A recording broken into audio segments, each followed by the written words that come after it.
મિત્રો ધોરણ 11 એમાં ચેપ્ટર નંબર 6 ઉષ્માગતિશાસ્ત્ર એમાં પહેલો પોઈન્ટ આપણે ભણી ચૂક્યા છીએ પ્રણાલી અને તેના પ્રકારો.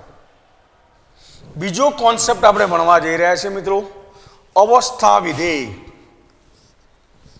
કયો મિત્રો? અવસ્થા વિધેય. ધ્યાન આવજો.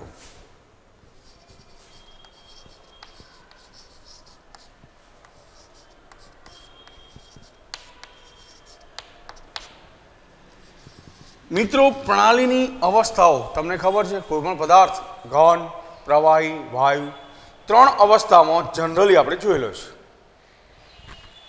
જોકે પછીની પણ બે અવસ્થાઓ છે, એક છે પ્લાઝમા અને પાંચમી છે BEC બોઝ આઇન્સ્ટાઇન કન્ડેન્સર. આજે અવસ્થામાં ફેરફાર કરીએ છીએ, ધ્યાન રાખજો, એના આધારિત જે ગુણધર્મો આવે એને આપણે અવસ્થા વિધેય કહીશું.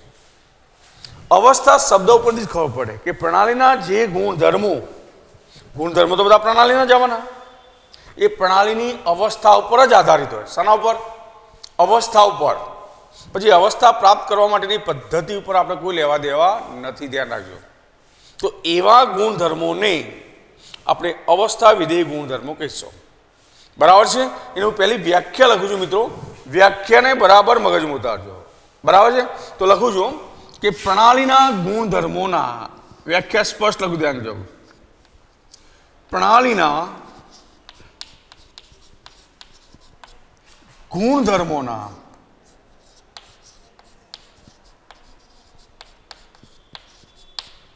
જે મૂલ્યો, પછી એ ગમે તે હોય, બરાબર છે? પ્રણાલીના ગુણધર્મોના જે મૂલ્યો, ધ્યાન રાખજો, ફક્ત પ્રણાલીની અવસ્થા ઉપર આધાર રાખતા હોય, ફક્ત પ્રણાલીની અવસ્થા, શાની ઉપર? જે મૂલ્યો ફક્ત પ્રણાલીની અવસ્થા ઉપર આધાર રાખે છે.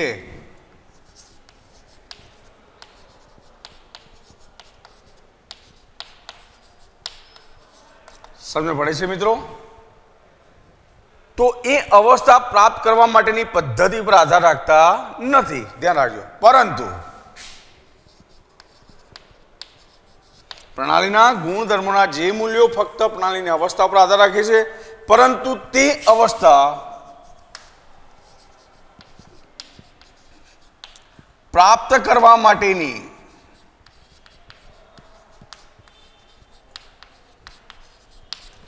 પદ્ધતિ પર અથવા પદ્ધતિ પર આધાર રાખતા નથી.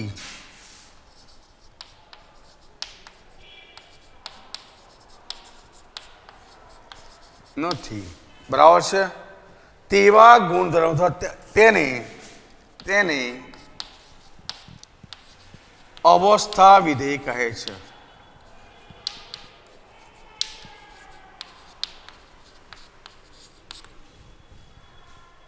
બરાબર છે મિત્રો? વ્યાખ્યા પરફેક્ટ યાદ રાખજો કે પ્રણાલીના ગુણધર્મોના જે મૂલ્યો ફક્ત પ્રણાલીની અવસ્થા ઉપર આધાર રાખે છે, પરંતુ તે અવસ્થા પ્રાપ્ત કરવા માટેની પદ્ધતિ ઉપર આધાર રાખતા નથી. ધ્યાન રાખજો. એવા ગુણધર્મોને આપણે શું કહીશું? અવસ્થા વિધેય ગુણધર્મો. દાખલા કે એક સાદું ઉદાહરણ લઉં છું મિત્રો, ધ્યાન રાખજો. કે તમને એવું કહેવામાં આવે કે 100 ગ્રામ વજનનો પથ્થર છે, બરાબર? અમુક ઊંચાઈ ફિક્સ કરી, આ ઊંચાઈ તમારે ટચ કરવાનો છે, ધ્યાન રાખજો. તો ઊંચાઈ નક્કી થઈ ગઈ, 100 ગ્રામ વજન નક્કી થઈ ગયું, એમ એટલે કે દળ નક્કી થઈ ગયું, એચ નક્કી થઈ ગયું, જી ગુરુત્વ પ્રવેગ છે એ તો અચળ છે જ. તો એ 100 મીટર ઊંચાઈએ જ્યારે પથ્થર ટચ થશે ત્યારે એની સ્થિતિ ઉર્જા જે મળશે એ એક જ રહેવાની. પછી એના માટે તમે ગમે તે પદ્ધતિ, તમે હાથથી નાખો, કોઈ સાધનની મદદથી નાખો, કે ગમે તે રીતે નાખો, પણ ઊંચાઈ તો 100 મીટર ફિક્સ થઈ ગઈ. ધ્યાન રાખજો. દળ 100 ગ્રામ નક્કી જ છે અને જી ગુરુત્વ પ્રયોગ, તો સ્થિતિ ઉર્જા U બરાબર mgh, સૂત્ર તમને ખબર છે. તો સ્થિતિ ઉર્જા અચળ થવાની. હવે સીધી વાત છે કે સ્થિતિ ઉર્જા જે છે એ એના માટે આપણે પદ્ધતિ જોઈ ખરી. મેં હાલ કહી એમ હાથથી નાખ્યો કે કોઈ સાધનથી નાખ્યું, શું એનાથી સ્થિતિ ઉર્જા બદલાઈ ખરી? તો ના. મતલબ સ્થિતિ ઉર્જા એ પ્રણાલીનો અથવા પદાર્થનો કયો ગુણધર્મ કહેવાય? અવસ્થા વિધેય. બરાબર છે મિત્રો? બીજો પોઈન્ટ નોંધું જ ખ્યાલ રાખજો કે ઉષ્માગતિકીય પ્રણાલીની અવસ્થાનું વર્ણન, ઉષ્માગતિકીય પ્રણાલી જે પણ હોય ની અવસ્થા નું વર્ણન તમારે કરવું છે, તો એના માપી શકાય તેવા ગુણધર્મો, કેવા? માપી શકાય, ધ્યાન રાખજો, તેના માપી શકાય, જેમ કે તાપમાન, દબાણ, ધ્યાન રાખજો, જથ્થો, આ બધું માપી શકવાનું. કદ છે તો ઉષ્માગતિકીય પ્રણાલીની અવસ્થાનું વર્ણન તેના માપી શકાય અથવા સ્થૂળદર્શીય, સ્થૂળદર્શીય મતલબ જથ્થાત્મક. બરાબર છે?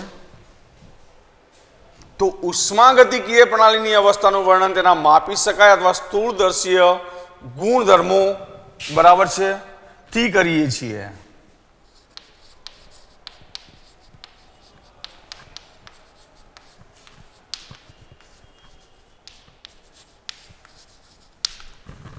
મતલબ મિત્રો તમને ખબર હશે ફિઝિક્સમાં આદર્શ વાયુ સમીકરણ પીવી બરાબર એનઆરટી.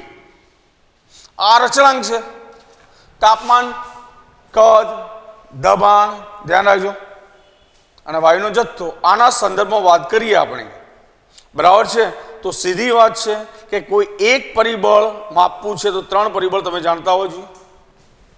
દાખલા કે હું ઉદાહરણ લઉં છું કે વાયુની અથવા વાયુ અવસ્થાની વાત કરી. કઈ અવસ્થા માટે? વાયુની અવસ્થા માટે. શું મિત્રો માપી શકવાના તમે? તો તેનું દબાણ પી,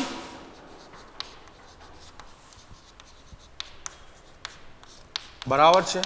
બીજું શું? તો કદ, વાયુનું હોય તો કદ હોય, કદ બી, બરાબર છે. ત્રીજું શું? તો તાપમાન, તાપમાન બદલાય તો વાયુનું કદ બદલાય, તમને ખબર છે. દબાણ પણ બદલાય, બરાબર. અને જથ્થો એનની, અને જથ્થો વાયુનો, જેને એન મોલ લઈએ છીએ આપણે, ની રજૂઆત કરી, બરાબર છે, એની રજૂઆત કરીએ છીએ આપણે. તો વાયુની અવસ્થા માટે તેનું દબાણ, કદ, તાપમાન અને જથ્થો એની રજૂઆત કરી અને પ્રણાલીની અવસ્થાનું વર્ણન કરી શકાય છે.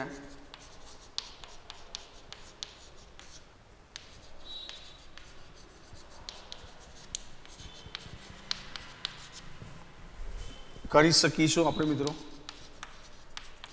તો આ બધા જ છે એ કેવા ગુણધર્મો? અવસ્થા વિધેય ગુણધર્મો. અને એટલે આપણે સ્પષ્ટ લખી શકીએ, બરાબર છે? આમ આપણે લખી શકીએ, આમ પ્રણાલીની કઈ, ધ્યાન રાખજો, પી દબાણ, વી કદ, ટી તાપમાન અને એન જે વાયુનો જથ્થો છે, એને આપણે શું કહીશું મિત્રો? તો આ જે ચલો છે શું કહીશું મિત્રો? તો અવસ્થા ચલો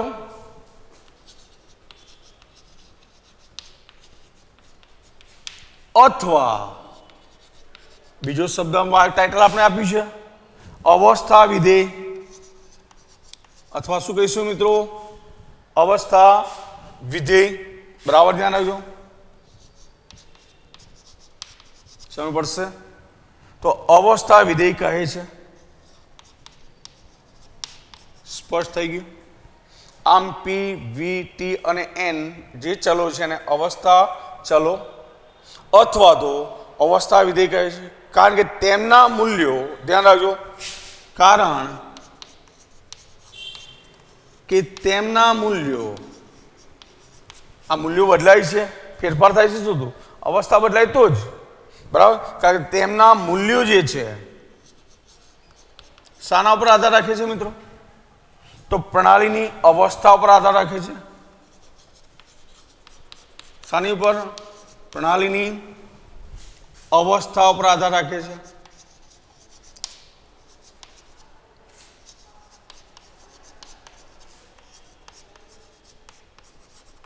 સમજ પડશે? નહીં કે અવસ્થા પ્રાપ્ત કરવાની પદ્ધતિ ઉપર, નહીં કે અવસ્થા પ્રાપ્ત કરવા માટેની અથવા કરવાની પદ્ધતિ ઉપર. અને એનો મતલબ શું થયો કે પી, વી, ટી અને એન એ કેવા વિધેયો છે? અવસ્થા વિધેય છે મિત્રો. આ સિવાય બીજા અવસ્થા ચલો પણ આપણે આ ચેપ્ટરમાં ભણવાના છે, ધ્યાન રાખજો. અને એ હું લખું છું જરા, બરાબર છે? એક મુદ્દો એડ કર્યો, 4 મુદ્દા તો છે, 1, 2, 3 ને 4 મુદ્દા તો છે. એક 5મો એડ કરી દઈએ, ધ્યાન રાખશો. એટલે જો ટૂંકમાં જ પૂછે અવસ્થા વિધેય સમજાવો તો આ 5 મુદ્દા આપણે લખવાના રહેશે. 5માંથી 4 લખો તો પણ ચાલે, પણ વ્યાખ્યા ફરજિયાત આવી જોઈએ, ધ્યાન રાખજો, બરાબર છે? આ પ્રકારના અન્ય અવસ્થા વિધેય વાત કરીએ, ધ્યાન રાખજો. આ પ્રકારના અન્ય અવસ્થા વિધેય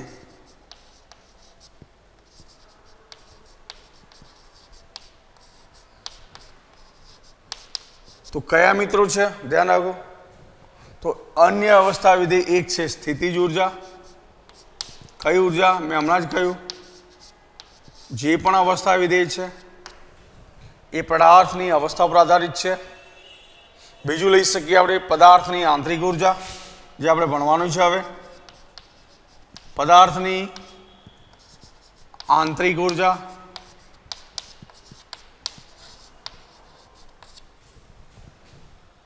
પછી પદાર્થની એન્થાલ્પી, ધ્યાન રાખજો. શું લઈ શકીએ? અથવા પ્રણાલીની એન્થાલ્પી. શાની? પ્રણાલીની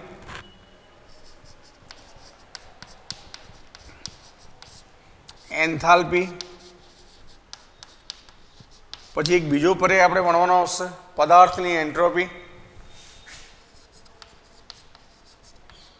પદાર્થની એન્ટ્રોપી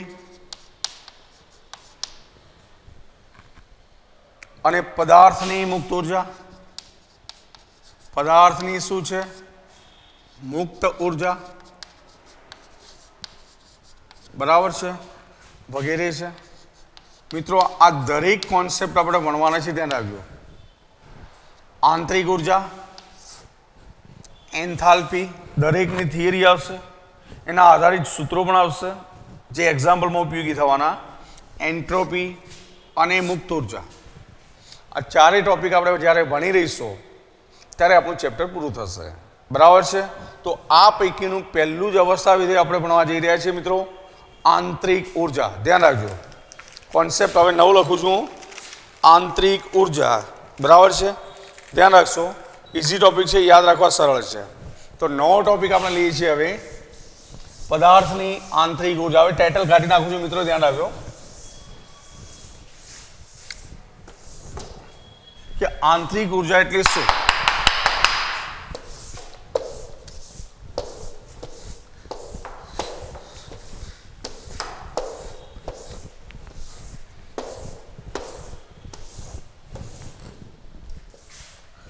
તો મિત્રો નવો ટોપિક અવસ્થા વિધેય આપણે ભણી રહ્યા. હવે ટાઇટલ, હવે જુદા જુદા અવસ્થા વિધેયોની ચર્ચા કરી છે. એમનું પહેલું જ અવસ્થા વિધેય છે મિત્રો, ધ્યાન રાખજો, અને એ છે આંતરિક ઉર્જા.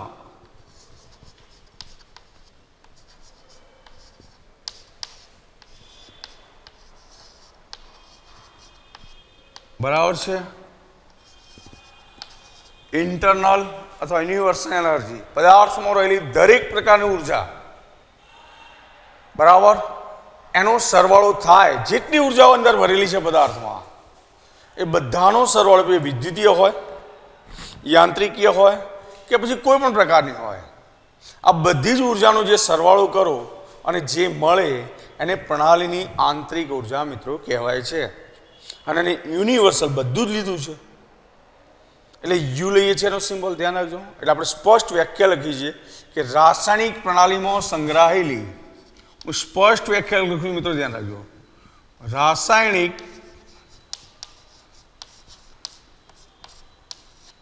પ્રણાલીમાં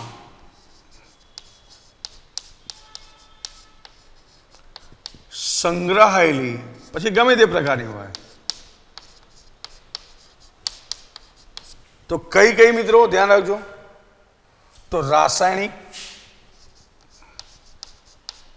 બરાબર છે, રસાયણ હોય તો રાસાયણિક તો હોય જ. પછી બીજી કઈ તો વિદ્યુતીય,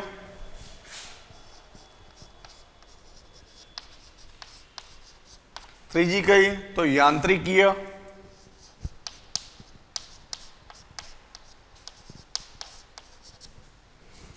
અથવા કોઈ પણ પ્રકારની, ધ્યાન રાખજો, અથવા કોઈ પણ પ્રકારની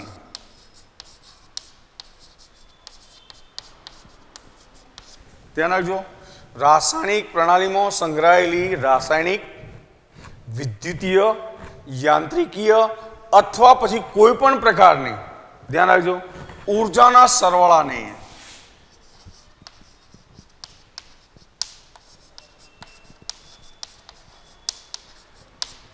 આપણે શું કહીશું મિત્રો? કઈ ઉર્જા? આંતરિક ઉર્જા કહે છે. ધ્યાન રાખજો, તે પ્રણાલીની આંતરિક ઉર્જા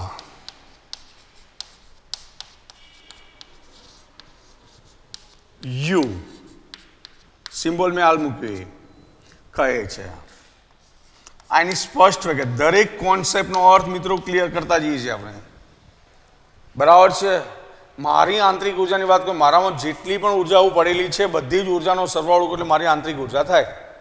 પદાર્થમાં પણ કહીએ તો રાસાયણિક હોય, વિદ્યુતીય, યાંત્રિકીય કે પછી ગમે તે હોય, આ બધી ઉર્જાનો સરવાળો કરીએ એટલે આંતરિક ઉર્જા. ટૂંકમાં પદાર્થમાં રહેલી ઇન્ટરનલ અને અંદરની ઉર્જા જે પણ છે એ આંતરિક ઉર્જા છે, બરાબર છે મિત્રો. પ્રણાલીની આંતરિક ઉર્જામાં ફેરફાર કરવો હોય, બરાબર છે, તો ત્રણ રીતે શક્ય થઈ શકે છે. આપણે લખી શકીએ છીએ મુદ્દો એના પછીનો, આ ઉપર મેં વ્યાખ્યા લખી, ધ્યાન રાખજો. તો સ્પષ્ટ વાત કરજો કે પ્રણાલીની આંતરિક ઉર્જામાં, પ્રણાલીની આંતરિક ઉર્જા જે છે એમાં ધ્યાન રાખજો,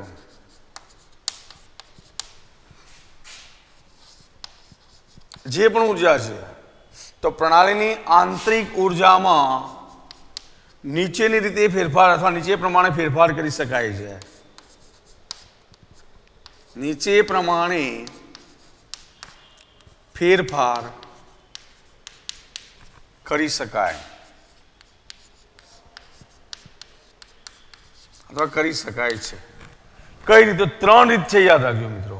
એક તો પ્રણાલીમાં તમે ઉષ્મા ઉમેરો, મતલબ કે પ્રણાલીને તમે ઉષ્મા આપો, અથવા તો પ્રણાલીમાંથી ઉષ્મા શોષી લો, બરાબર છે. એટલે પહેલી વાત એ છે, નંબર 1 લખું છું, પ્રણાલીમાં ઉષ્મા ઉમેરીને, ધ્યાન રાખજો, પ્રણાલીમાં ઉષ્મા ઉમેરીને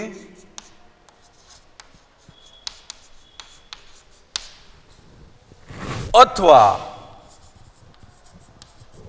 પ્રણાલીમાંથી ઉષ્મા દૂર કરીને, અથવા સીધું લખવા દૂર કરીને, શોષીને, ટૂંકમાં એક આ રીતે, બરાબર છે. ચલો નંબર 2, પહેલી વાત ઉષ્માના સંદર્ભમાં કરી મેં. હવે પ્રણાલી કાર્ય કરતું હોય અથવા પ્રણાલી ઉપર કાર્ય થતું હોય તો પણ ફેરફાર થાય. એટલે આપણે લખી શકીએ પ્રણાલી ઉપર, ધ્યાન રાખજો, પ્રણાલી ઉપર કાર્ય કરો, બરાબર, ધ્યાન રાખજો કે પ્રણાલી દ્વારા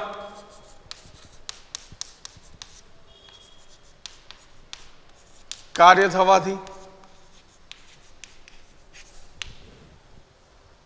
મતલબ પ્રણાલી કાર્ય પોતે કરતી હોય અથવા પ્રણાલી ઉપર આપણે કાર્ય કરીએ તો પણ આંતરિક ઉર્જામાં ફેરફાર થાય. અને ત્રીજી રીત છે પ્રણાલીમાં દ્રવ્ય ઉમેરીને, ધ્યાન રાખજો, પ્રણાલીમાં ટૂંકમાં દ્રવ્યનો જથ્થો ઓછો કરીને અથવા વધારીને, તો પ્રણાલીમાં દ્રવ્ય ઉમેરીને અથવા શું કરી શકીએ, દૂર કરીને.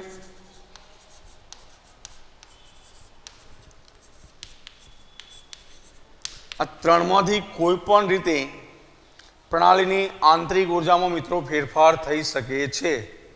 તો પહેલું જ અવસ્થા વિધેય છે મિત્રો આંતરિક ઉર્જા, ધ્યાન રાખજો. બરાબર છે.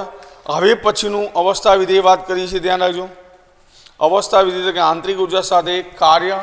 હવે આંતરિક ઉર્જામાં ફેરફાર આપણે બે રીતે કરી શકીએ છીએ મિત્રો, ધ્યાન રાખજો. પહેલું મેઇન વસ્તુ, જથ્થો તો આપણે અચળ રાખવો છે, ચલો, દ્રવ્ય ઉમેરતા નથી કે દૂર કરતા નથી, પણ મુખ્ય પરિબળો આ બે તો છે જ.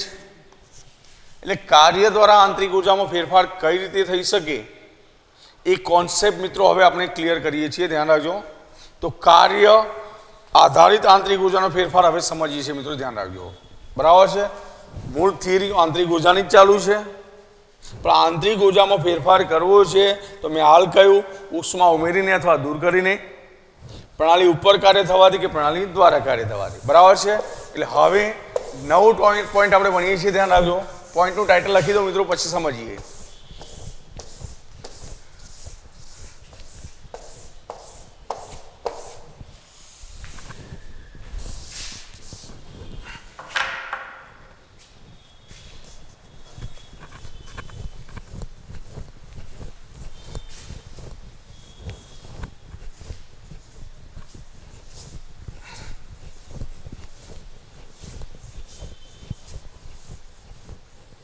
તો નવું ટાઇટલ છે મિત્રો કાર્ય આધારિત આંતરિક ઉર્જાનો ફેરફાર.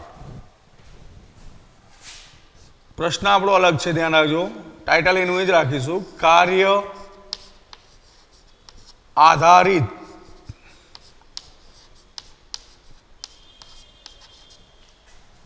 આંતરિક ઉર્જાનો ફેરફાર.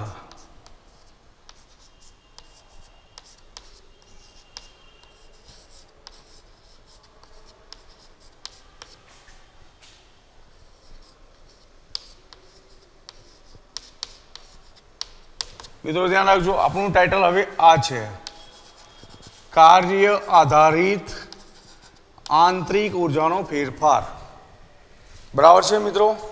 હવે કોઈ પણ પદાર્થ પર કાર્ય થયું ક્યારે કહેવાય, ધ્યાન રાખજો. કાર્યની સ્પષ્ટ વ્યાખ્યા ફિઝિક્સમાં છે આપણી જોડે.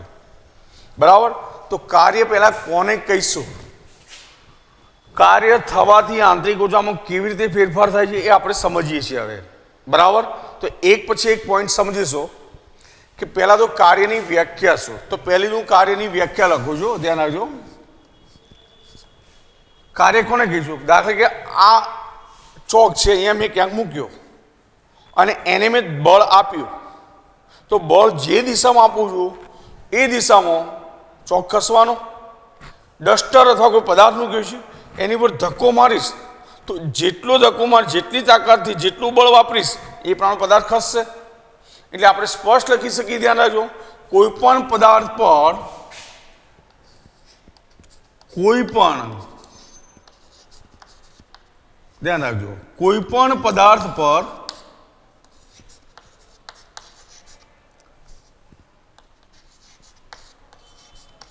શું લાગુ પડીએ મિત્રો, બળ. તો બળ લગાડતા, હવે રાસાયણિક પદાર્થોમાં તો આનું પરમાણુ આયનો જ આવવાના છે, એટલે એના સંદર્ભમાં આપણે વ્યાખ્યા લખીએ. આપણે પદાર્થ પર બળ લગાડીએ તો પદાર્થ ખસવાનો. આપણે બિંદુના સંદર્ભમાં વાત કરીએ કે કોઈ પણ પદાર્થ પર બળ લગાડતા જે બિંદુએ બળ લાગુ પડતું હોય, જે બિંદુએ બળ લાગુ પડતું હોય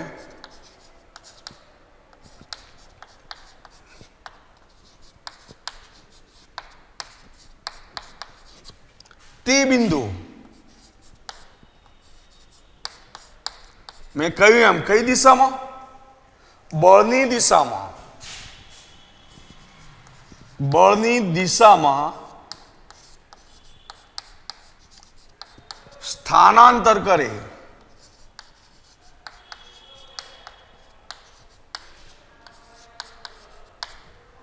તો શું થયું કહેવાય મિત્રો, તો કાર્ય થયેલું કહેવાય.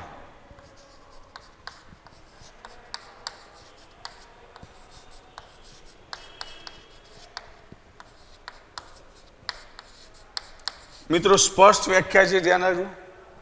કોઈ પણ પદાર્થ પર બળ લાગુ પાડો, એ પદાર્થ અથવા જે બિંદુએ બળ લાગુ પડતું હોય એ બળની દિશામાં, બળથી વિરુદ્ધ દિશામાં નહીં તો ન્યૂટનના ગતિના ત્રીજો નિયમ લાગુ પડી ગયા પાછો. બળની દિશામાં ધ્યાન રાખજો ખસે તો કાર્ય થયું કહેવાય. હવે આપણે આંતરિક ઉર્જામાં થતો ફેરફાર જાણવો છે મિત્રો, ધ્યાન રાખો. કયો ફેરફાર? આંતરિક ઉર્જામાં થતો ફેરફાર. તો એના માટે આપણે શું કરવું, બરાબર? તો એ ભણીએ છીએ, ધ્યાન રાખજો. આના આધારે હવે કાર્ય અને ઉષ્માગતિશાસ્ત્ર આંતરિક ઉર્જાનો ફેરફાર. તો આપણે હવે ભણીએ છીએ આંતરિક ઉર્જાનો ફેરફાર.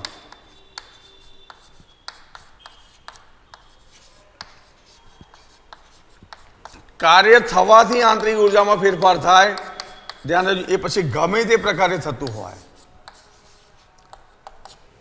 હવે મિત્રો જનરલી રસાયણ વિજ્ઞાનની વાત આવે તો બે પ્રકારના કાર્ય હોય, એક યાંત્રિક કાર્ય અને બીજું વિદ્યુતીય કાર્ય, બરાબર છે? હવે બંને કાર્યો થવાથી શું ફેરફાર થાય છે એની આપણે ચર્ચા કરીએ છીએ મિત્રો, ધ્યાન રાખજો. તો પહેલું જ લઈએ કે ધારો કે પ્રણાલીની પ્રારંભિક અવસ્થા, બે અવસ્થાઓ ધારી લઈએ. એક પ્રણાલી શરૂઆતની અવસ્થા એ અને અંતિમ બી, બે અવસ્થાઓ ધારીએ છીએ, બરાબર છે? પ્રણાલીની શરૂઆતની અવસ્થાની અંદર તાપમાન ધારી લઈએ TA, એ વખતની આંતરિક ઉર્જાને ધારી લઈએ UA, બરાબર છે? તો એની અવસ્થામાં બે રીતે આપણે ફેરફાર કરી શકીએ કાર્ય દ્વારા. આપણે લખી શકીએ કે ધારો કે પ્રણાલીની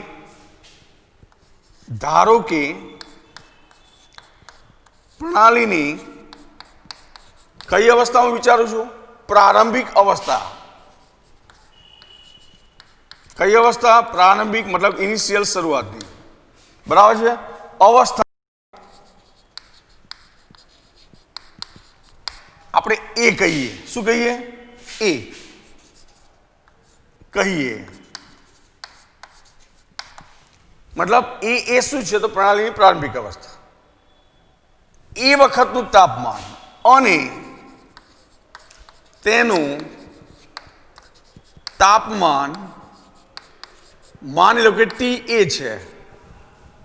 કયું છે? TA. તથા આંતરિક ઉર્જાને આપણે ધારી લઈએ UA, બરાબર છે?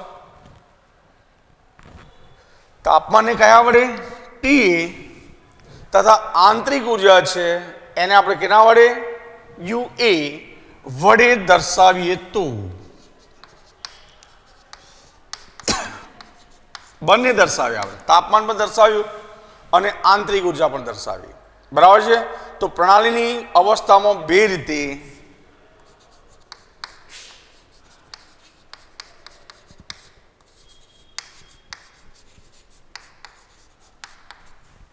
રીતે આપણે ફેરફાર કરી શકવાના.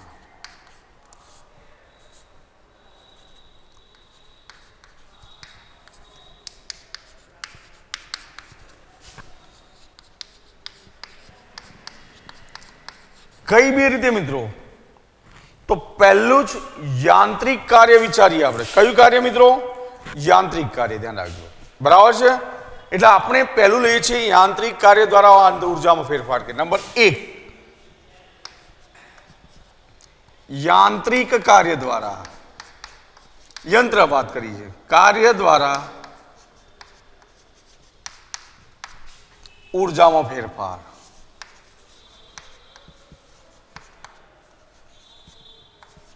પહેલી વાત તો આપણી આ આવી, યાંત્રિક કાર્ય દ્વારા ઉર્જામાં ફેરફાર આપણે કરવો છે, બરાબર છે? ધ્યાન રાખજો. તો એ વખતે શું કરવું? તો ધારો કે 1 કિલો જેલ જેટલું યાંત્રિક કાર્ય કરવું છે આપણે. કોઈ પાત્રમાં મેં પાણી ભર્યું છે, બરાબર? કોઈ પાત્રમાં ખુલ્લું બીકર લઈ અને મેં પાણી ભર્યું છે. હવે એની અંદર મારે કોઈ ફેરફાર કરવા છે, બરાબર છે?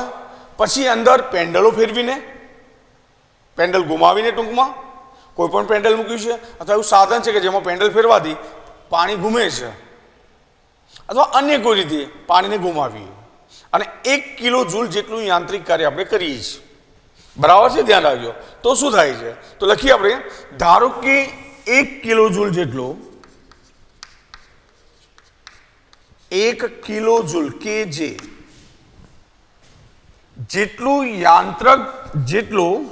જેટલું યાંત્રિક કાર્ય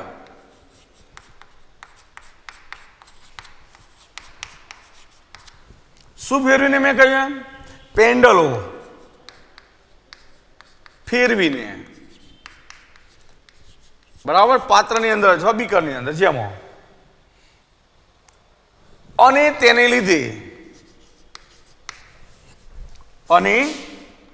લીધે પાણીને ઘુમાવીને મેળવીએ શાને ઘુમાવીને પાણીને ઘુમાવીને મેળવીએ સમજ પડે છે મિત્રો યાંત્રિક જ વાત આવી આગળ યાંત્રિક કાર્ય આપણે પેન્ડલો ફેરવીને અથવા તો પાણીને ઘુમાવીને મેળવીએ બરાબર છે અથવા મેળવીએ છીએ આથી આંતરિક ઉર્જામાં જે ફેરફાર થવાથી લખ્યો આથી આપણે સ્પષ્ટ આ થયું કાર્ય એનો મતલબ આંતરિક ઉર્જામાં ફેરફાર થયો તો આપણે લખીએ આથી આંતરિક ઉર્જામાં ફેરફાર થવાથી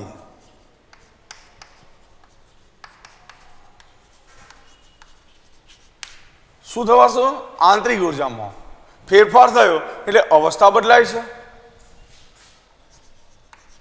અવસ્થા બદલાય કે નહીં બદલાય એવું નથી કે પાણીની વરાળ બને છે ધ્યાન રાખજો આપણે તો એક અવસ્થામાં હતું ને બીજી અવસ્થામાં ગયું કાર્ય થયું તો અવસ્થા બદલાઈ ગયું એટલું માની લઈએ બરાબર છે તો અવસ્થા બદલાય છે જેને અવસ્થા બી આપણે કહીએ જેને આપણે શું કહીશું અવસ્થા બી કઈ અવસ્થા બી લઈએ એ વખત તાપમાન લઈ લઈએ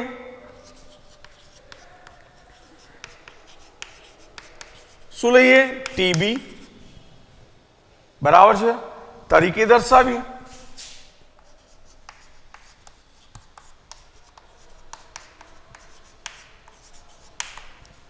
તો મિત્રો શું થયું છે સીધી વાત છે કે શરૂઆતનું તાપમાન જે હતું એના કરતા અંતિમ તાપમાન વધારે જશે પાણી વલોવાય છે ગરમી ઉત્પન્ન થઈ એટલે આપણે આગળ લખી શકીએ ધ્યાન રાખજો મુદ્દો ચાલુ જ છે મિત્રો એટલે આપણે લખી શકીએ આગળ આ રાખું છું મુદ્દો એટલે આખી કોન્સેપ્ટ તમારો ક્લિયર રહેશે કે પેન્ડલો ગુમાવીને કે ગમે તે રીતે આપણે કાર્ય કર્યું છે 1 કિલો જૂલ જેટલું ધ્યાન રાખો તો એ વખતે આંતરિક ઉર્જામાં ફેરફાર થયો બરાબર છે મિત્રો અવલોકન દ્વારા સ્પષ્ટ થયું છે ધ્યાન રાખજો અવલોકન દ્વારા અથવા અવલોકનો દ્વારા જણાયું છે કે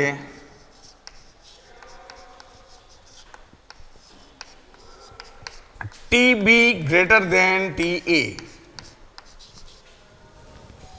મતલબ શરૂઆતના તાપમાન કરતા ઊંચું તાપમાન ટીબી છે અને તાપમાનમાં થતો ફેરફાર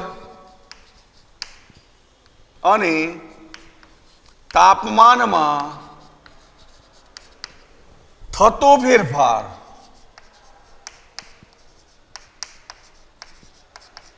ડેલ્ટા ટી બરાબર મારે લખવું છે તો શું લખીશ ટીબી માઇનસ ટીએ થશે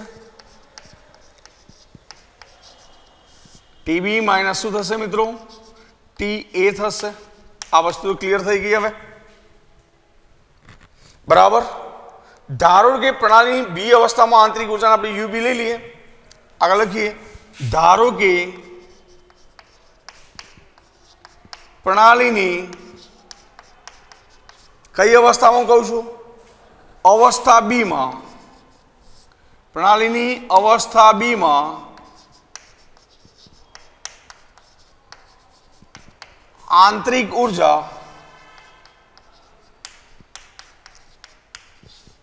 કઈ છે યુબી છે શરૂઆતમાં આપણે કહી હતી યુએ તો આંતરિક ઉર્જામાં થતો ફેરફાર તો આંતરિક ઉર્જામાં થતો ફેરફાર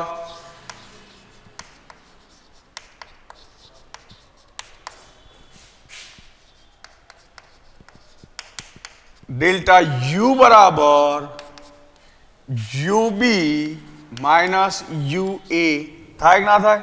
થશે. તો આ રીતે પણ પ્રણાલીની આંતરિક ઉર્જા બદલી શકાશે મિત્રો.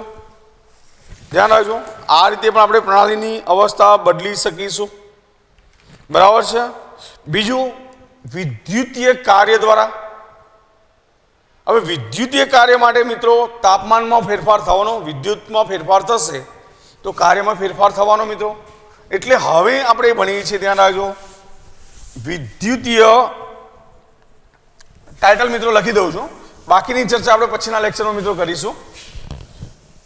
તમારી જોડે જો પાઠ્યપુસ્તક છે મિત્રો તો પાઠ્યપુસ્તકમાંથી મુદ્દા વાંચવાનો આગ્રહ રાખજો જરા. બીજી વાત મિત્રો એ છે કે આપણે હવે કોરોના મહામારીને લીધે 30% અભ્યાસક્રમ આપણો જે હતો એમાંથી આઉટ કર્યો છે. ટોટલ અભ્યાસક્રમમાંથી 30%, એટલે ધોરણ 11 પૂરતું આપણે 30% અભ્યાસક્રમ બાદ કરીને આ ચેપ્ટરમાં હું ચર્ચા કરીશ. હવે ભલે અગાઉના ચેપ્ટરમાં આપણે બધી ચર્ચા કરી છે, પણ અત્યારે તમારે પરીક્ષાલક્ષી વાત કરીએ તો 30% અભ્યાસક્રમ આઉટ કરીને જ આપણે આ ચેપ્ટર લઈશું. એટલે આપણો બિનજરૂરી સમય ન બગડે, ધ્યાન રાખજો. બીજું ટાઇટલ આપણું આ છે, આમાં નામ જ વિદ્યુતીય કાર્ય દ્વારા. કયું કાર્ય? વિદ્યુતીય કાર્ય દ્વારા શામાં ફેરફાર કરી છે મિત્રો? ઉર્જામાં ફેરફાર.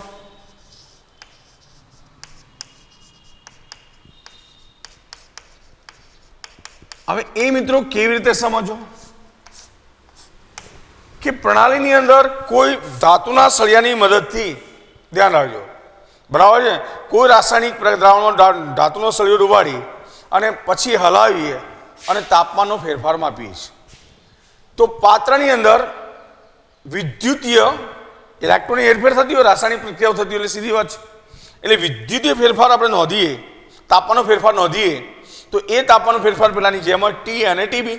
શરૂઆતનું તાપમાન ટી, અંતિમ ટીબી. આંતરિક ઉર્જા યુએ યુબી. એ જ પરિસ્થિતિ સેમ યાંત્રિક કાર્ય પ્રમાણે જે કાર્ય કર્યું હતું એ જ પ્રમાણે વિદ્યુતીય. પણ મિત્રો સમયના અભાવે આપણે આ પોઈન્ટ પૂરો કરી શકીએ એમ નથી, એટલે આ મુદ્દો અહીંયા અટકાવું છું. નવા લેક્ચરમાં આપણે આની ચર્ચા આગળ કરીશું. Okay, thank you.